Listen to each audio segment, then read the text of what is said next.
আসসালামু আলাইকুম ওয়া রাহমাতুল্লাহি ওয়া বারাকাতুহু। আলহামদুলিল্লাহ ওয়াসসালাতু ওয়াসসালামু আলা রাসূলিল্লাহ আল্লাযী লা নাবিয়্যা বা'দাহু ওয়া আলা আলিহি ওয়া সাহবিহি আম্মা বাদ। সুপ্রিয় দর্শক, আরএফএল অডিটর প্রেজেন্স ইসলামী সওয়াল ও জবাব powered by Islami bank Bangladesh PLC অনুষ্ঠান থেকে সকলকে জানাচ্ছি আন্তরিক মোবারকবাদ।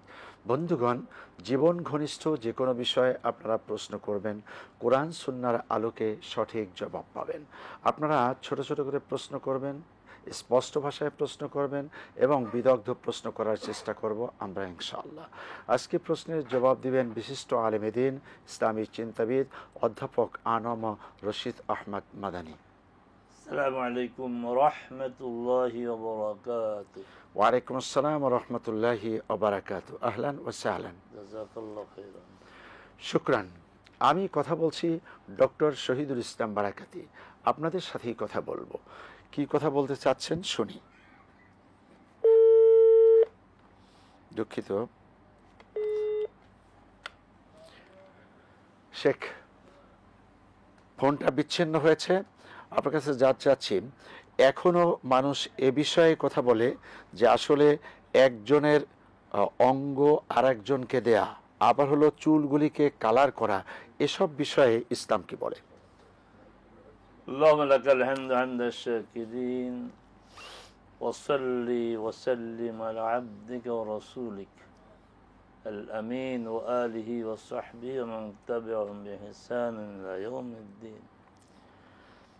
অঙ্গ প্রত্যঙ্গ দান করা, মৌলিকভাবে এখানে কথা আসে যে অঙ্গ প্রত্যঙ্গের মালিক তো আমি না, এই দেহে আল্লাহ রাব্বুল আলামিনের সৃষ্টি, আমি ছিলাম না, তিনি আমাকে সৃষ্টি করে আমার এই অস্তিত্ব দিয়েছেন।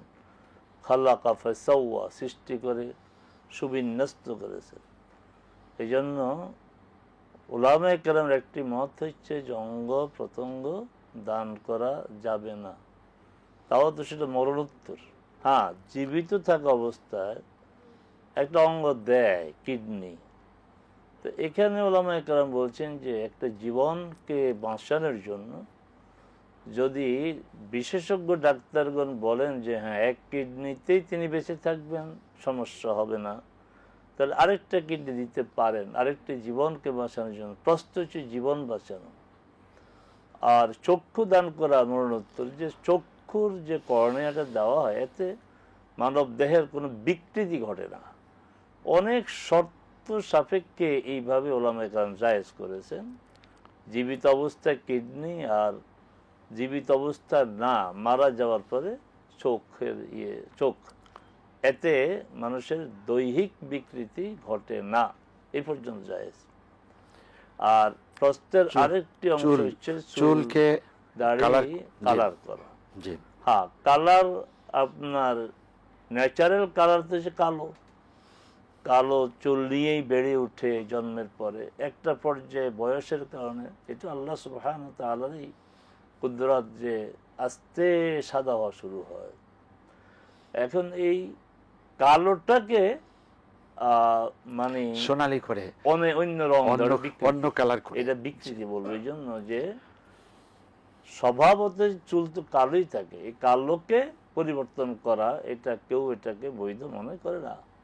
আচ্ছা, এখন সাদাটাকে করা যাবে কিনা, সাদার ব্যাপারও রাসূল সাল্লাল্লাহু আলাইহি সাল্লাম এই শুভ্রতাকে, সাদা রংকে তিনি পরিহার করতে বলেছেন, যে সাদা রাখা যাবে না। ইহুদি খ্রিস্টানরা সাদা রাখে, রং দেয় না, তোমরা তাদের বিপরীতটা করো। এখন রং দিতে গিয়ে কালোর ব্যাপারে সতর্ক করেছেন, ওয়াজান্নিবু আস-সাওয়াদ, কালোটা পরিহার করো। রং দেওয়া যাবে। আমরা বিরতিতে যেতে হচ্ছে। প্রিয় দর্শক, অনুষ্ঠানে এ পর্যায়ে বিরতি। আমরা দেখছি আরএফএল অডিটর প্রেজেন্স ইসলামী সওয়াল ও জবাব powered by Islami bank Bangladesh PLC অনুষ্ঠানের সঙ্গে থাকার জন্য অনুরোধ জানাচ্ছি। আসসালামু আলাইকুম ওরহমতুল্লাহি ওবারাকাতু। বন্ধুগণ, বিরতি থেকে ফিরে এলাম অনুষ্ঠানে। আমরা দেখছি আরএফএল উডিডোর প্রেজেন্স ইসলামী সওয়াল ও জবাব powered by Islami bank PLC. অনুষ্ঠানের সঙ্গে থাকার জন্য অনেক অনেক ধন্যবাদ। আমাদের কাছে অনেকগুলো প্রশ্ন জমা হয়ে আছে। ইতিমধ্যে রবিউল সাহেব লালপুর থেকে উনি প্রশ্ন করেছিলেন বিরতির ভিতরে। জি জি, যেমনটি আপনি বলেছেন যে প্রশ্ন আমাদের জমা আছে। আর মধ্যে উল্লেখযোগ্য একটি প্রশ্ন হচ্ছে যে দাঁতের চিকিৎসকগণ, ডেন্টাল সার্জন, তারা দাঁতের প্রয়োজনে অনেক ধরনের অপারেশন করেন। দাঁত প্রতিস্থাপন করতে হয়, দাঁত উঁচু নিচু থাকে এটাকে সমান করতে হয়, নড়ছে এটাকে আপনার উঠে না, এগুলি সৃষ্টির বিকৃতি না, এগুলি তো চিকিৎসার প্রয়োজন। এখন একটা লোকের 3-4টা দাঁত উঠে গেছে, তার খাওয়াতে কষ্ট হয়, এই জন্য এই দাঁতগুলো আপনার ফেলে দিয়ে বিকল্প দাঁত লাগানো যাবে, কোনো সমস্যা নেই। মানে দাঁতের ক্যাপ পরাতে যে দাঁতটাকে ছোট করা হলো, ওই যে এভারেজ বলছি, দাঁতের ক্যাপ ছোট হচ্ছে, তারপরে উঁচু নিচু আপনার করা হচ্ছে, দাঁত দেখতে খারাপ দেখা যায় সেটাকে সুন্দর করা হচ্ছে, এগুলি কোনোটাই শরীয়তের সাথে সাংঘর্ষিক না। রক্ত দেওয়ার ব্যাপারে প্রশ্ন উঠেছে না, এই কথা ঠিক না। যদি রক্ত দেওয়া যদি যায় তাহলে অঙ্গ কেন দেওয়া যাবে না? অঙ্গর তো বিকল্প নাই। আপনি মনে করেন যে এমন এক প্রযুক্তি একসময় আসবে যে একটা হাত দেওয়া যাবে। আমার 2টা হাত, আর যখন 2টা হাত নাই, আমার একটা দিয়ে দিলাম, হতে পারে, আমি জানি না, হতে পারে। তাহলে এই হাত তো আর গজাবে না, কিন্তু রক্ত আপনি যত দেন তাদের সমস্যা নাই। আল্লাহ সুবহানাহু ওয়া তাআলা আপনার যে খাবার খাচ্ছেন, আবার আপনার রক্ত হয়ে যাবে। রক্ত দিলে রক্ত আপাতত কমবে, কিন্তু রক্তটা আপনার আবার এই ঘাটতি পূরণ হয়ে যাবে। এটা কোনো সময়, আর এটা জীবন বাঁচানোর জন্য, জীবন বাঁচানোর জন্য। শুকরান, আবার আসবে ইনশাআল্লাহ।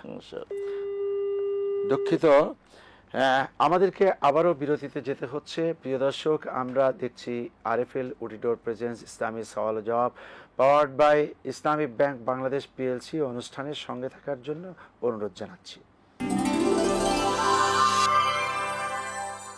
আসসালামু আলাইকুম ওরহমতুল্লাহি ওবারাকাতু। বন্ধুগণ, বিরতি থেকে ফিরে এলাম অনুষ্ঠানে। আমরা দেখছি আরএফএল উডিডোর প্রেজেন্স ইসলামী সওয়াল ও জবাব powered by Islami bank Bangladesh PLC.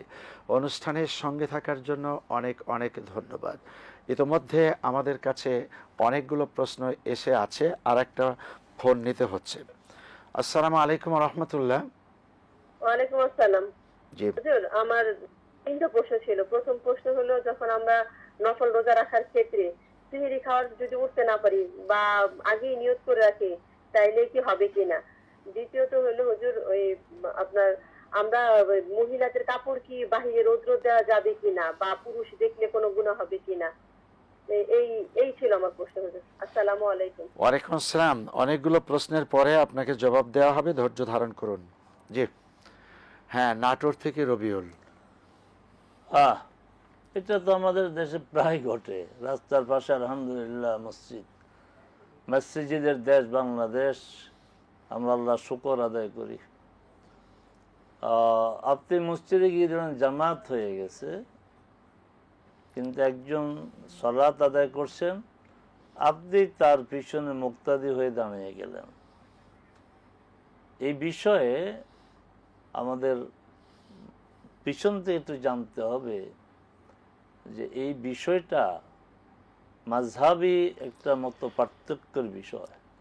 হানাফি মাযহাব এটা জায়েজ নয়। হানাফি মাযহাবে ফরজ যে পড়ে তার পিছনেই ফরজ হবে, আর ফরজ ছাড়া অন্য সালাত যারা করে তার পিছনে ফরজ হবে না। কারণ ফরজ হচ্ছে শক্তিশালী, হবে না, কিন্তু শক্তিশালী দলিল নেই আর পিছনে। বাকি 3 মাযহাবই বলছে যে না, আমি আমার সালাতের নিয়ত করব, সে তার সালাতের নিয়ত করবে, সালাত হয়ে যাবে। এদের দলিল হচ্ছে মুআদ বিন জাবাল রাদিয়াল্লাহু তাআলা আনহু রাসূল সাল্লাল্লাহু আলাইহি ওয়াসাল্লামের সাথে মসজিদে নববীতে জামাতে সালাত আদায় করতেন। আন্তরিকভাবে দুঃখিত, আর পাশাপাশি যারা প্রশ্ন করে রেখেছেন আপনাদের কাছেও দুঃখিত, আজকে আমাদের সময় আর কুলাচ্ছে না। আপনাদের প্রশ্নগুলো সংরক্ষিত থাকবে, আগামীকাল ইনশাআল্লাহ এ সময় জবাব দেওয়া হবে। আপনাকে অনেক অনেক ধন্যবাদ। জাযাকাল্লাহু খাইর। আজকে তাহলে এ পর্যন্ত। আল্লাহ রাব্বুল আলামিন আমাদের সকলকে নেক হায়াত, সুস্বাস্থ্য দান করুন। আসসালামু আলাইকুম ওয়া রাহমাতুল্লাহি ওয়া বারাকাতুহু।